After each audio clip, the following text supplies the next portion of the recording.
Hi, everyone. I'm Elizabeth Cantey, and this is another episode of Living Enlightened Every Day. I love helping people to integrate spirit, mind, and body in order to live each day with that deep sense of passion, purpose, and fulfillment. Most of all, myself. I want to love my life and live my passion. And through these explorations, the conversations and dialogues that I'm sharing with you, it's how I am learning to do that more and more every single day with all the things that are showing up in my life. That helps me move into a greater expression of myself, my highest self. So I hope you'll join me. Today we're exploring the concept of self-love. It's something I'm struggling a bit with lately. I hope you'll explore with me.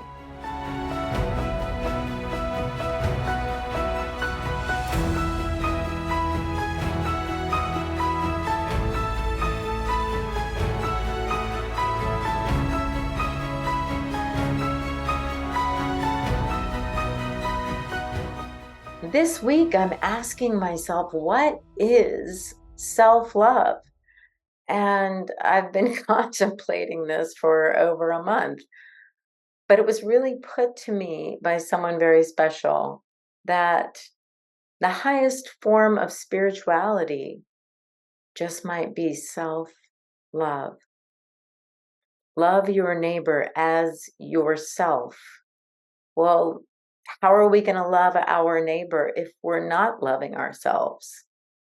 That's an interesting question. I could probably talk all day about, I don't know, the love of God, the love of a mother, love of a family, love of life. And yet I've recently experienced some blocks around self love. So we're going to explore that today. I thought about that because I've recently come to the understanding that some of these major decisions that I've been making in my life were not based on loving myself. And inevitably, they didn't end well. Got me curious.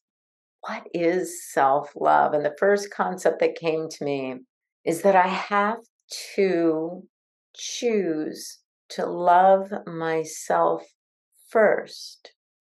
First. Choose me first. And after some deep meditation, because that's even hard just for me to say, as a mom, as a minister, as a teacher, as a daughter, I want to say yes. I want to think that I can serve others first. Mm. But it really came to me. I was reminded about when my son was born, and somewhere in my mind, I've translated that the things I needed to do for him, how I needed to take care of him, was putting his needs first. But the fact is that for me to be the greatest mom for him, which is exactly what I knew I wanted to be from the moment I found out that I was pregnant, that I was meant to be a great mom for him. That was my life's purpose, and I was thrilled. But in order to do that, I instinctively knew that I had to take care of myself first. I became the most important person in my life because of him. Everything that I did for him, I had to do for me first. You know, I didn't say to this little tiny baby, "Where do you want to live? What do you want to eat? How do you want to show up in the world?" I was going to have to make those decisions for him. And so I had to decide what was going to serve me in being the best mom so that I could do those things, so I could do what I thought was right for him. I could see it, so clearly. He was in my life for this amazing reason. And that meant I had to do everything for me that would put me in a position to be that. That's empowering. That's self-love.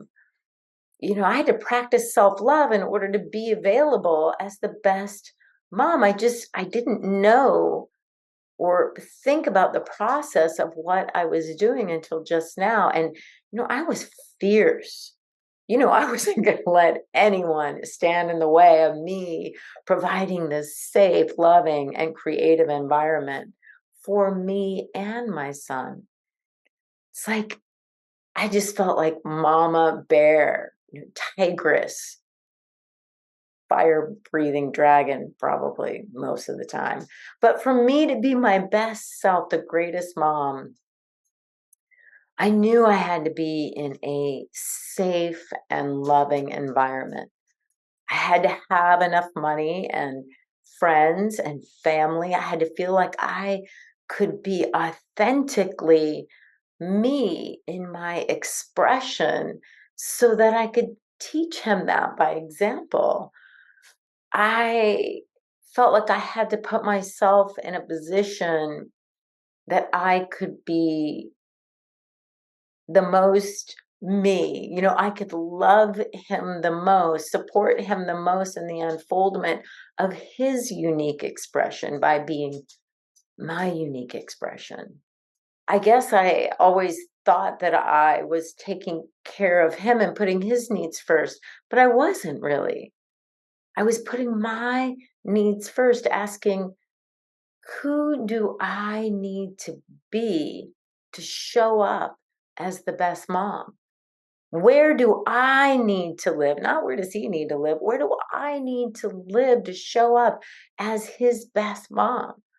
What situations and relationships do I need to be in or not be in order to feel this love that was inside me, to feel supported in being the best mom? What kind of job was going to allow me to feel good about myself and about, my income, about my energy, about the quality of time that I could spend with him so that every moment that I did spend with him was an important moment.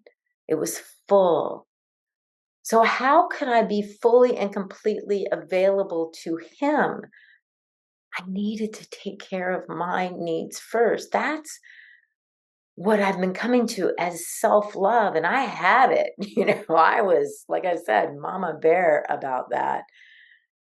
That's self love. In order to give love, we can't give what we don't have. When you're in an airplane and they say when the oxygen masks fall from the ceiling, you put your own mask on first before you try to help the person next to you. Because what good are two people gasping for air going to be, right? You got to take care of yourself first. And then we have oxygen, energy, vitality, um, freedom to help others. And I've never looked at it in this powerful way. And I didn't call it that at the time, but that's what I did. And somewhere along the line, I have kind of lost that, fallen back into this idea that I can take care of other people and not take care of myself first. Ah, but the opposite is true. I can take care of other people when I am taking care of myself. It's easy to take care of other people when I'm putting myself in an environment where I feel safe and nurtured, where I am, growing and expanding in my capabilities of expressing and experiencing love and power and creativity and authenticity. I can absolutely help others and have the energy and the vitality and the inspiration to know how to help others when I am taking care of myself first. But when I think about it the other way, if I am not in that position, if, my job or my vocation or my relationship is draining me, if I am strained, if I'm just overtaxed, overwhelmed, stressed out, and not, releasing that stress daily through exercise or spiritual practice or meditation or yoga, if I'm not releasing those stresses or piling up and it saps the energy right out of me. And all of a sudden, I'm saying, oh, God, no, I don't have time for you. I don't have time for this. I don't have time to volunteer. I can't help you with this. I can't participate in that. I can't, spend another minute. I just need to curl up on the couch. I mean, have you ever felt like that? I know I have. And then we think, okay, I'll leave it with me. I think that curling up on the couch is self love, but it's really not. It's the result of not having self love that our energy is low, our vitality is low. We can't see our own gifts because we're not nurturing ourselves. And I realized that choosing myself first, the way I did when my son was born, of course, through his whole life, I've done that. It's choosing to put myself in a position of loving myself, of honoring myself, nurturing myself so I can be of the most value to anyone else in my life. When we are loving our life and living our passion, energy is unblocked. Creativity flows. It's flowing through us and we're releasing it into our relationships, into our families, into our kids or our parents, our neighbors, our friends, our work, our community, our world. We're able to give back because we are receiving so much from within. It's not anything out there. It's self-love. The flow is open when we say yes to ourselves, yes to our needs, yes to who we are and our unique, authentic expression. That opens that cycle to be able to give and nurture and take care of others. And the opposite of that is true. If we're not taking care of ourselves, if we're not choosing ourselves first, then what are we choosing? Who's choosing for us? We're subject to the relationships we're in, the job that we're in, the financial situation we're in. We're saying yes to all of that while we're saying no to our basic needs. We stifle who we are. Literally, we've said no, we're not worthy. We're not good enough. Our self is not worthy of being chosen first. Oh, yeah. Ask me how I know this. In a recent relationship that ended, I had realized early on, I was so clear. I was so proud of myself. I'm a pretty good communicator about my needs and my wants. And I knew that there was only one thing I really needed or wanted in a relationship. I have so much in this world. I have my health and my son's health and a beautiful home and cars, and I live at the beach and a beautiful family, a spiritual community, the support system. I live in paradise. And I knew that the only thing missing, in a relationship was this deep sense of connection in an intimate, romantic partnership. And early on, I could communicate that in this relationship and say, this is the one thing that I need or want. And this person was so beautifully able to say, wow, I don't think I can do that, but I want to. And this was the pivotal moment. And I said, well, I can help you with that. Mm. There's this wonderful saying, you get what you say yes to. You get what you say yes to. And that means that whenever we're contemplating a decision or something that's coming into our lives, what we say yes to keeps coming, right? We're inviting it in, we're allowing it in. And that opposite is true as well. We don't get what we say no to. If somebody asks us to do something and we don't feel that we have the time or the energy or the inclination, or it's just not in our wheelhouse, it's not on my schedule right now, we don't participate. We say, no, I'm sorry. It can be like a kind of boundary, even for behaviors. It's like, I don't participate in that right now, or the way people are treating us. We say no.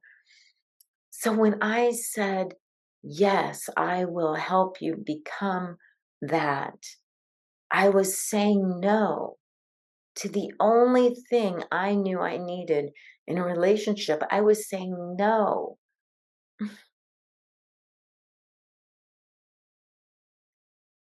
to myself. And I was so clear. But whatever was in the way for me to say no to myself and yes to not getting what I wanted. Yeah, it was out of love. Yes, out of support to this other person. Yes, but guess what? It was two people gasping for air. No one got what they wanted or really needed. That wasn't the relationship either of us wanted. And so, my huge lesson right now, ah, self love, choosing myself first in love, not my ego, not out of past conditioning, not out of being right. Clear, we're just truly turning within and asking, what are my needs, desires, and wants for my authentic expression of love, my experience of love? You know, it's like when we really ask ourselves, who am I being in this relationship or in this situation or in this job? Am I being fully and completely myself, my true nature, in love, in joy, in power, in presence? Am I being that? Am I loving myself? I decided to sit with this, of course, as you can tell. And I had a conversation with God, as I do. I sit quietly, I go into meditation, and I actually wrote it out. And part of the writing was I wrote to God, I just found myself serving Him, and it wasn't enough. And I heard it wasn't enough because you can't deny yourself and serve someone else. Like the oxygen masks on the airplane. You can't say, no, no oxygen for me. Let me just help everyone else put on their mask. Not going to work. It's never going to work. It's the love that we are giving ourselves is opens the capacity to love others. But I didn't have time to beat myself up about it because this clarity, this insight into self-love has come so quickly, and it's brought with it this beautiful world of change. And I'm so excited about all these changes that are happening in my life and all the amazing new people that are coming into my life. I'll talk about that very soon. But now I just have this remembrance of fierce self-love and how that served me and my son, and that I can choose that in every situation. Loving myself first allows me to love everyone. When I place myself in an environment, in situations that I feel myself loved and supported, then I can feel like I am flourishing, thriving. And that's what I offer anyone who comes into my beingness, you know. I allow them to flourish and thrive. We have that exchange, not an exchange of need or denial. So why didn't I choose that in this relationship? I don't know. I don't know. Well, I do. I can see some patterns in my past, which is all good and wonderful. But right now, in this moment, I can take what I do know about self-love and move with this full heart into more and more love. And there were just so many blessings in that relationship, so many wonderful things, insights and revelations that were beautiful. And now with that, I have this other blessing of moving into a deeper understanding of loving myself. And so I invite you, with my story, to find out where in your life are you saying no to yourself. Where are you saying no? And you can see that you're maybe not thriving. Like, you might be okay, but you're not thriving. And that which you are trying to serve isn't really thriving either. And all it took for me is kind of this backtracking into this pivotal moment, and knowing that I can choose again. I can go back to the beginning, love myself, choose again, and just ask, who am I being now? Right now, in this moment, is my heart open? Am I open and allowing myself to love who I am in this moment? Because right now, I know that's where I need to be.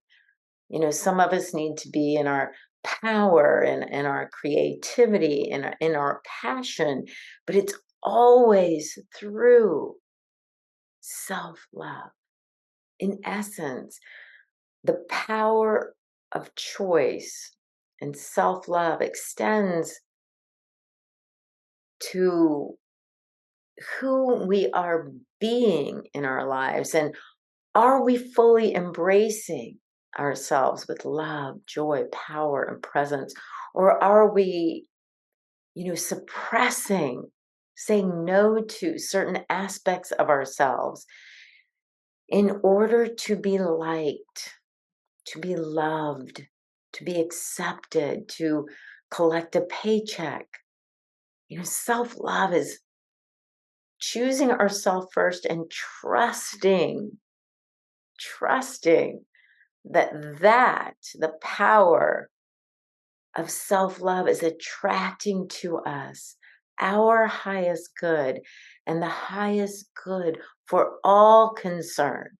We don't have to sacrifice ourselves for someone else's highest good. So self-love is choosing ourselves first. Remember the oxygen mask first. We can do anything when we are self-empowered, and that self is capital S, with the love and the light of God itself. Self-love is ultimately, it's our responsibility to love ourselves fully and completely so that we are filled full and that is overflowing. And now we have something to offer the others, our romantic partnerships, our familial relationships, our children, our work, our friendships, anything that comes into our lives. We're full. We can love everything and everyone. Self-love is reminding ourselves of the truth of our being. What are we telling ourselves about us? That we can live without certain things, that we can do without, or there's a subtle understanding that we're not worthy. But what we want to say is, I am beautiful, worthy, loving, filled with the energy and vitality of self-love. I can be in a loving, fulfilling relationship. I believe that all of this is possible. It's loving ourselves through our self-talk, through our I am statements.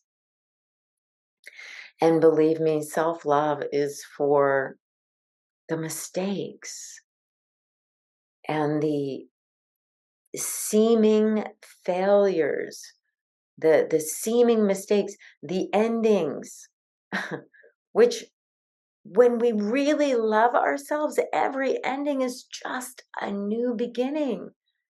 It's a new beginning, a new opportunity to love ourselves, to bless ourselves, to bless what has happened, what we have experienced, to bless the ending and finding the gifts in what has transpired, and then realizing the possibilities for a new beginning.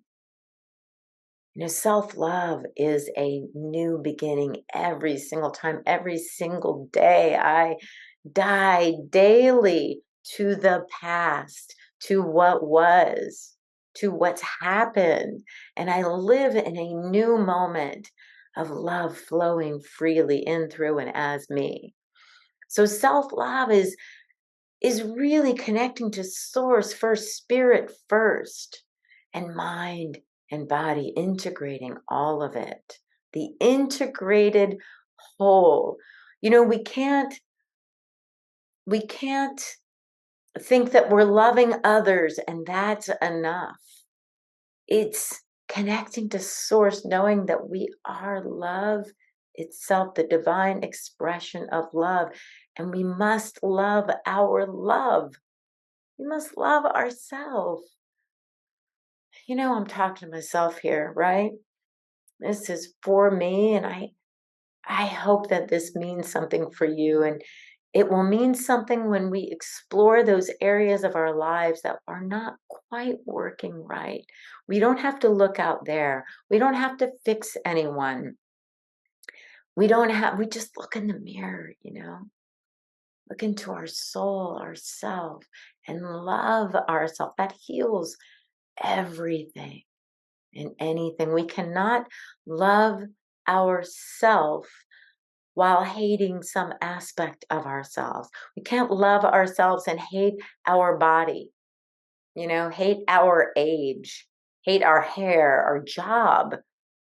We can't hate our creative expression, and I'm using this word hate. We, don't even dislike it. Love it. Things out there don't move because we don't like it. Things move and shift when we love, when we come from love. Love is the power of creativity. We create what we love when we love ourselves. Wow, that's my lesson. That's my lesson that I'm living daily, daily, daily, moment by moment. I invite you to join me. Let me know where you are in this, how this affects you. Self-love, choosing ourselves first. Thank you for being here. I am Elizabeth Cantey. You can find out more about me at elizabethcantey.com. And I talk about concepts like this, some ideas in my book, Living Enlightened, the joy of integrating spirit, mind, and body. And I invite you to order that on Amazon. And I invite you this week to laugh, to love yourself first, and to live enlightened every day.